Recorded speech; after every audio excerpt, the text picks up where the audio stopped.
Hello. So this week we're on the very timely topic of healthcare.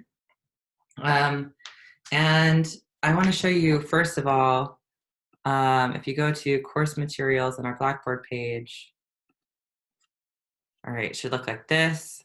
This is our main reading for the piece on Financial Times. It's long-ish, but I want you reading for understanding, not necessarily because I've gotten to the bottom and I didn't understand anything that happened. So yeah, read slowly and get as far as you can get, feeling like you have a good understanding. If you run into hard spots, throw that in the discussion board again. I want 2 posts from everybody each week. The discussion board can be found through discussion boards on the left here, or this is sort of a link to the same place. And then where you submit your response paper, I'm giving you another second reading. This is not for writing a response paper. What this is just sort of a brief overview of words like copay and deductible that you will come across when you're choosing health insurance. So if that's part of what you're looking for out of this topic, this is a page for you to try and help explain that. But it's not for writing a response paper for. You could write questions about it here in this discussion board, and I would count that too. But that's just optional. It's there for you. Okay, so that's that part. Cool. So I want to go back to this sort of diagram, this grid that we talked about before. I want to. So this is talking about different types of goods that we have, right? We have rival goods. So a rival good is something that if I have it, you can't have it. Only one person can have it at a time. So that would, yes, rival good, or something that is not a rival good. My having it does not mean that you can't also have it. If I have an MP3, you can also have that same MP3. And then excludable, right? So something that is excludable if you can keep other people from having it. And the ways that we make things excludable are often, it's often a choice. So there are some things that by their nature tend to be rival, like ears of corn can only be consumed, they can be shared, but like the actual corn itself can only be consumed by one person at a time. And that's part of the nature of the corn itself. Part of the nature of the MP3 itself is that it exists as a data stream, and therefore that data stream can be put anywhere that there is, so much I know about computer science, electrons to receive that information. Okay, so that's somewhere inside, usually, the nature of the thing itself. We'll push on that a little today. The excludability part is often imposed on the thing. So can I keep other people from getting to my swimming pool? We talked about last time we talked about this. So when we're talking about healthcare, because we kind of did earlier on this semester, we're going to do it again. We're talking about healthcare.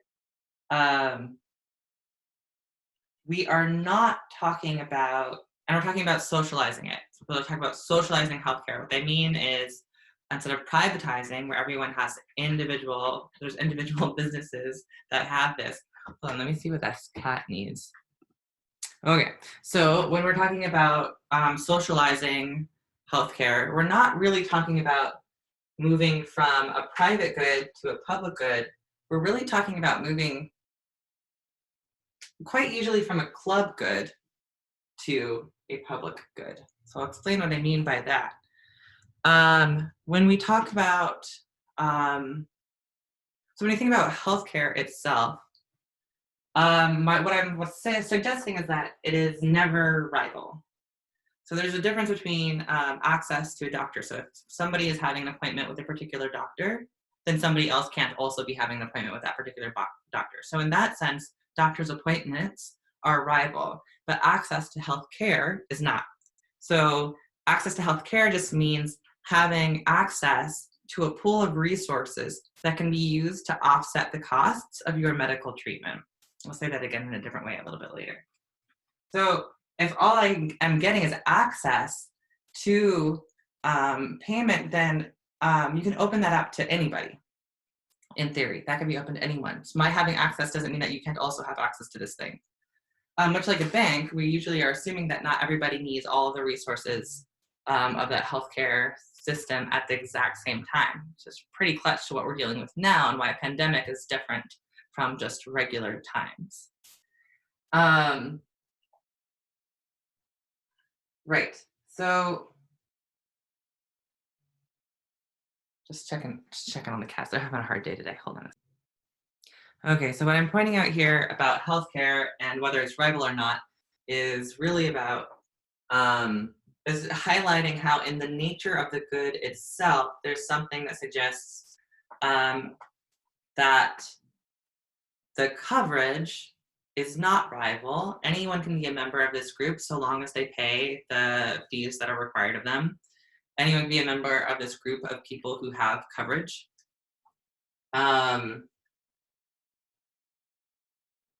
So long as they pay, that's the excludable part. But the doctor's appointments themselves are rival, or the appointments for surgery or the hospital rooms. Those are all rival because once they're occupied, they can't be held by anyone else. So our coverage is not rival. It's more of a club good. The doctor's appointments are rival. Okay. So when we're talking about socializing health insurance or moving to a single payer, and a single payer means that there's one health insurance that is available to all members of a particular nation. We're talking about moving from a club good to a public good. So what we're doing is saying this is no longer excludable. There's no longer any entry requirements for being a member of this club. And once there's no entry requirements for being a member of a club, then it's just public space, right? So it's like the golf course that lays down its fences and lets anybody tee off. Okay, so that it would be that moving from club good to public good. Okay, so that's distinguishing between public good, this is Medicare, or when we talk about other single payer programs, that would be considered a public good because we have made it not excludable. Everybody, by virtue of being here or having citizenship or being a voter or hitting some sort of requirements of membership to our society, gets access right away. If you're a member of the society as a whole, then you get to have access to this thing. It's not rival because anybody can have access to healthcare coverage. Yes.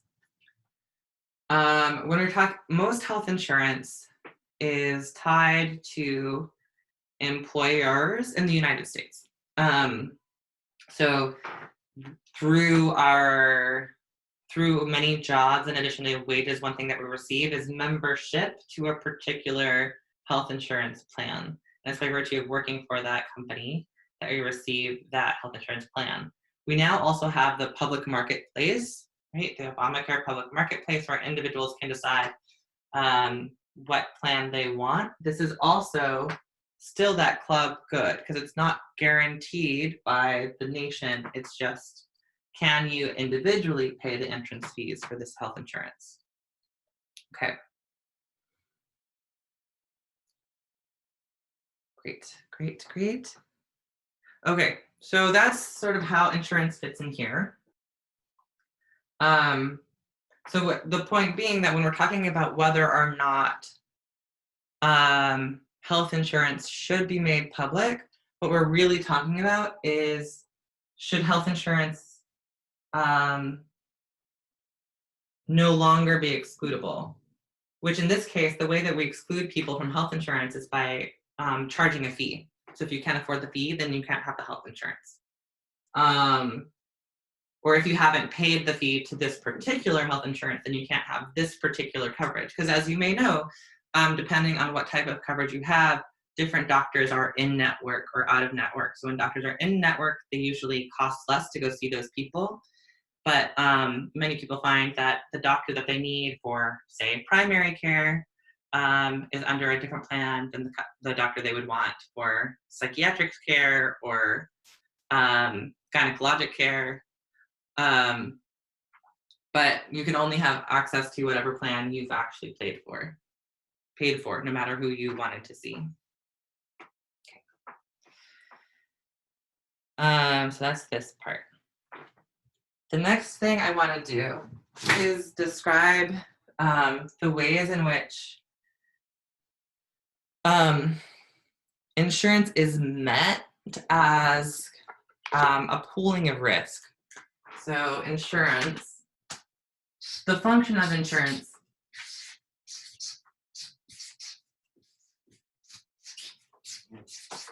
is risk pooling. So think about, before genetic testing and finding predisposition to different types of illnesses and things, we don't know who in a given society is going to get sick, but it might be you and it might be me. So knowing that somebody is going to get sick, that's just sort of what happens, and not knowing whether or not it's going to fall on me or fall on you, or if it's going to fall on me when I have a job or me when I don't have a job, we want to take that risk, the risk being like the chance that I might get an illness, and pool it. So sort of pooling in the sense of like when you're playing poker into the pool. We put our resources into the pool, we pay into the pool, and then when somebody gets sick, everyone has access to pull out of that. This is similar to banking, but especially how like community banking, when we've talked about community resources being pooled in like tiny neighborhoods, or in the article from last week about alternative finance, in Carolyn's article, talking about the way that communities sort of pay into a particular system so that they have the reassurance that if they need money for whatever reason, there's a tree falling on their house and they need to repair it, the money will be there, knowing that they might not be able to fund that repair on their own. Also knowing that that might not ever happen to their house, they might never have a tree land on their house, and so then their funds would be used to help somebody else's house be repaired. Well, that's the idea behind insurance. Now, the way insurance gets sold, we've tried to, there's a lot of insurance companies that focus on trying to target that risk. So if I can tell that somebody has a healthier lifestyle, or what I would consider like good, healthy attributes, like, being young, or being between like a particular age range. So being middle age is a good age to be. Young to middle age, but not too young, because children are like breaking arms all the time. So that middle range, that's a lower risk age range, one of the lesser controversial attributes that they might use to make such a claim. So what insurance companies want to do is sort of target insurance payments on the basis of risk to the extent that is possible and legal. So if they see that there's a group of people that, or if they see a group of people that are in generally higher risk, they're going to charge higher payments because it's more likely for some reason that your house is going to be hit by a tree in a storm, right? That's house insurance, but not health insurance, but that same kind of idea. If I think it's more likely that your house is going to be hit by a tree, then you're going to have to pay more for that kind of insurance, right? Okay. What this does, however, is it kind of defeats the purpose of the risk pooling in the first place. Because when you pool risk over just generically over anybody, a small number of people are going to get cancer, right? A small number, so like we're talking about houses, we're talking about health, not houses. A small number of people are going to get cancer, actually quite a large number of people, but we think that not everyone's going to get cancer, some amount of us are, and we pool our resources together, then that means that those of us who aren't going to get sick create a buffer and allow there to be more resources for the people who are going to get sick.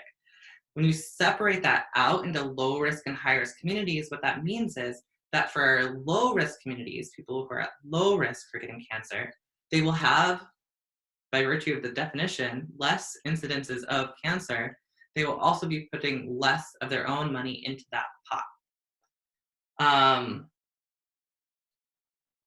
on the flip side, if the people that are higher risk for cancer are grouped together, then there's going to be a higher incidence of cancer there, and there's going to be less resources available to deal with all of those different issues of cancer. So in this one group that has low incidence of cancer, they have abundant resources available, and in this other population that has high instances of cancer, they have low resources available.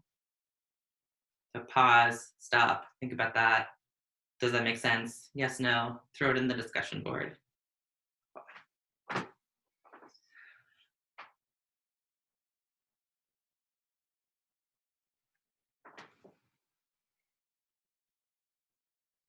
Okay. So targeted insurance, on the one hand, it defeats the purpose for the high-risk community. On the other hand, it prevents people who are low risk from having to bear the financial burden of people who are high risk. So there's an argument on that side as well that targeting insurance in that kind of way means that people aren't paying for diseases they don't get. But of course, the whole purpose of insurance is that people pay for diseases they don't get. So this comes like the first divide about whether we think insurance should be public or more of a common or more of a club good is what do we think our individual responsibilities are to other people's wellness? So that's one way in which this conversation divides, like going back to that premise, what's here. So there's a question here.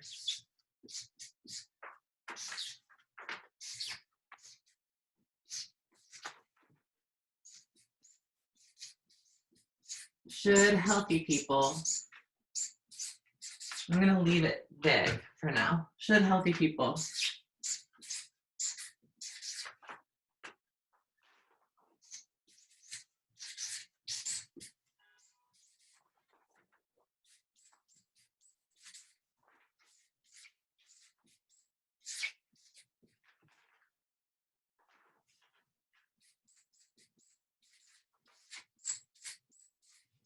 should healthy people bear the cost of the sick? Because that's essentially what happens in our pooling risk.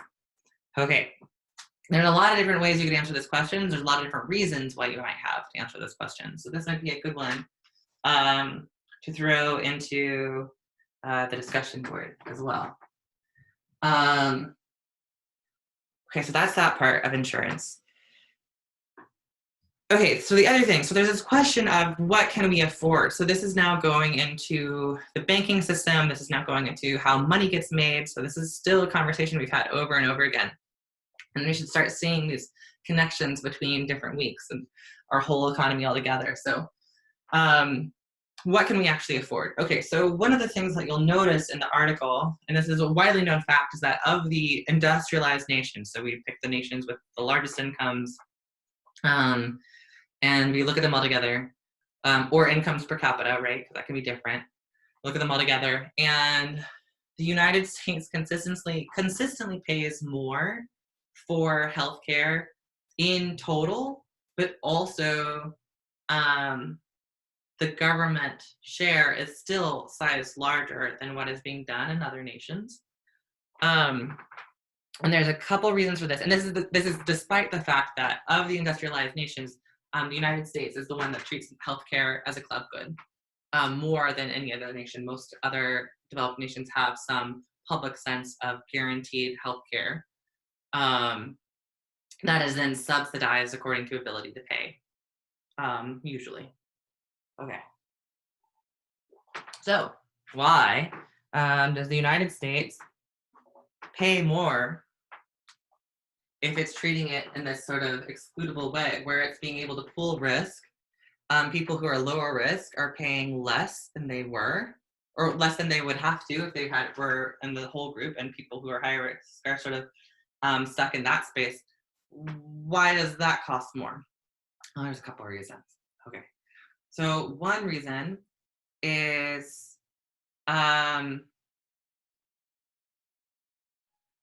so one reason is that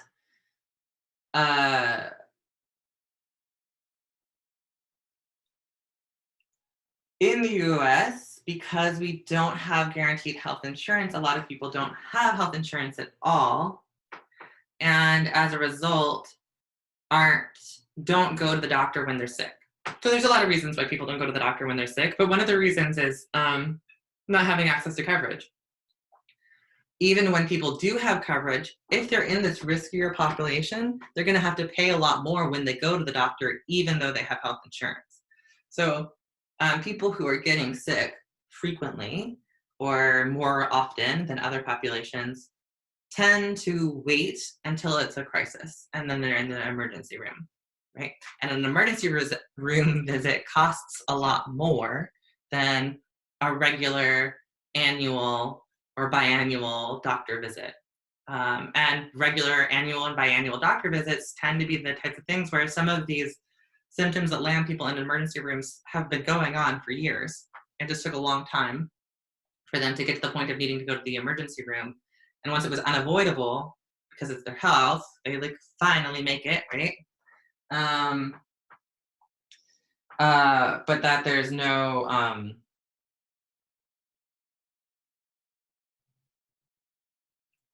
but they're missing these regular appointments. So the trade-off that happens is that there's less appointments in general, but more of them are higher cost because they're like big triage appointments, and the amount of damage done to bodies when symptoms have been ignored for a really long amount of time is much harder and more costly to repair than preventative measures that could have been taken care of if people had regular access. So that's one of the reasons why it's more expensive. Okay. I'm gonna pause right there. Okay, so another point that I want to make about the cost of healthcare.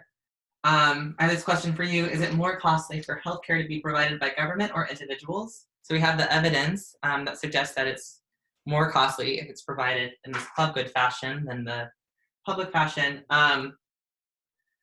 But another thing I want to point out about that is the effect on GDP.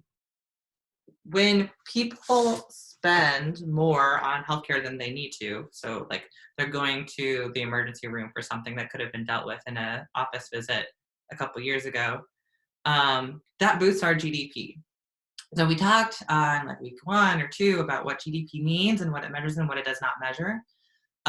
It measures spending, right? So when people, or provision. So when people purchase healthcare, when they purchase doctor visits, purchase emergency room stays, that boosts our GDP, or that's counted as something we spent on GDP.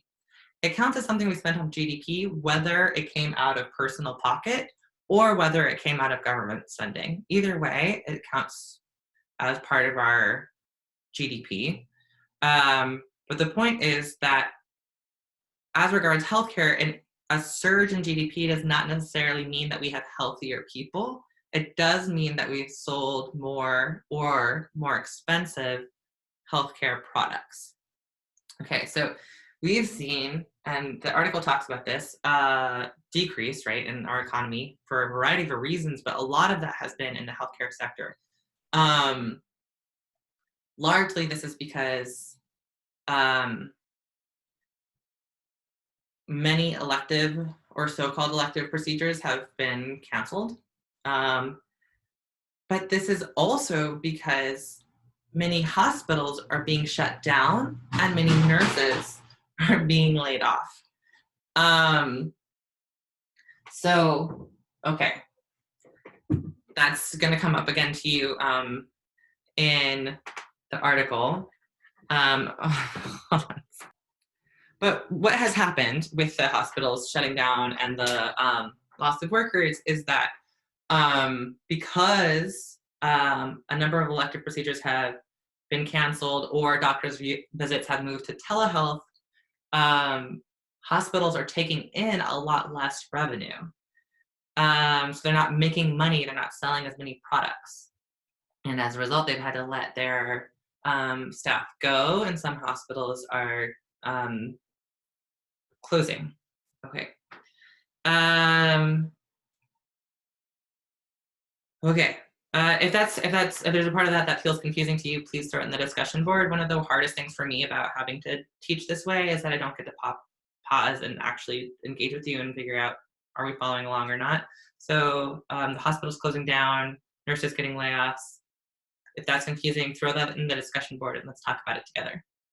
Okay, so what I want to throw into the mix before I, at the end of this video, is this thing called the efficient market hypothesis, or EMH.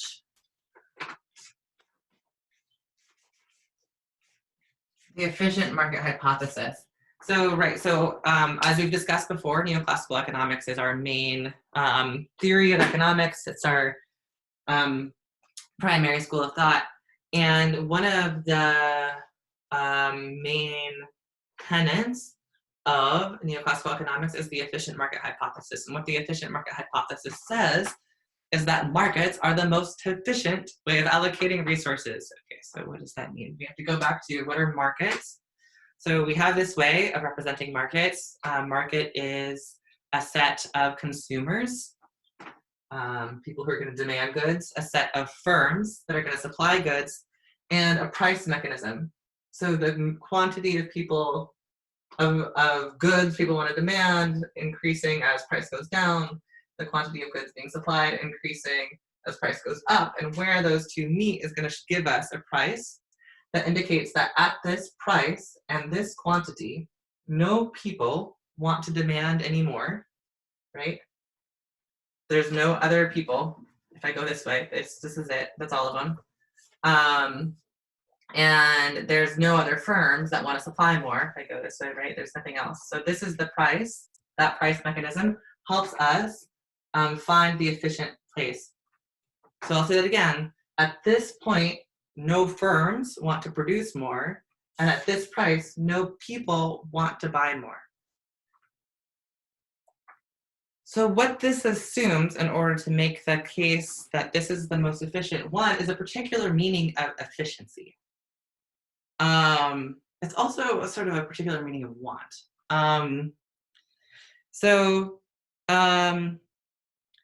What this efficient market hypothesis rests on is one, this understanding of markets. So it's the same understanding that we have early on in the semester, or also in that first lecture video from the review week, I think week 9. We talked about markets again and what a market is. What does that mean when we say that? We're saying that markets are more efficient. So buying and selling in the public marketplace is more efficient than public provision. It rests on the assumption, one, that governments are not good at knowing what people need. And there are many reasons to speak for or against that point. And it also rests on the assumption that this price, where these two lines intersect, indicates an efficient outcome, by which I mean it assumes that ability to pay for something, or the actual, so the actual buying of something, both, one, suggests ability to pay and demonstrates the priority, and that needs are rankable. So if I don't purchase a surgery, it's because I had something else I wanted to do with that money. This doesn't have anything to do, this concept of how the world works doesn't really have much to do with ability to pay. Because this concept of the way the world works is that if I don't have the ability to buy something I want, I will work harder so that I can have it. So if I have an immediate need and I can't pay for it, well, then I'll just have to work harder and then I'll pay for it. Or when we were talking about finance, I can borrow from my future. I'll just borrow from my future. And that's what a lot of people do for their healthcare, is borrow from their future, take out loans so that they can afford things that they need in the meantime. There is, that I am heavily suggesting, right, a lot of something smells, right? There's something wrong here about the idea that the way that healthcare system works is that we only purchase what we have decided is important. I think it's, we're pretty hard pressed to find people who haven't been confronted with healthcare costs that they could not make themselves, and had to suffer as a result of that. And to describe that as a non-interest in paying or having alternative desires, I think is a little bit inaccurate.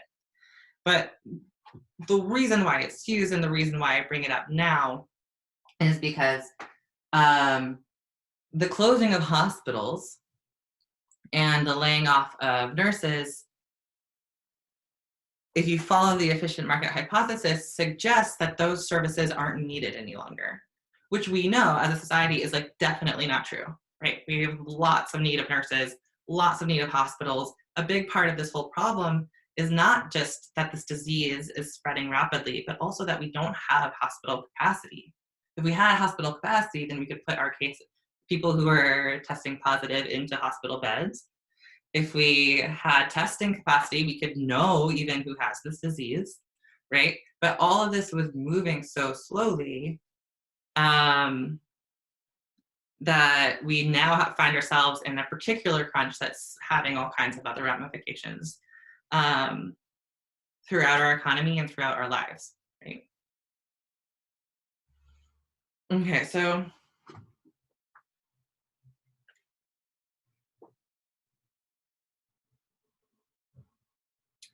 what I want to put to you, and I'm being really heavy-handed, and I want you, like, if you disagree with me, I want you to disagree with me. Like, let's have a conversation about this.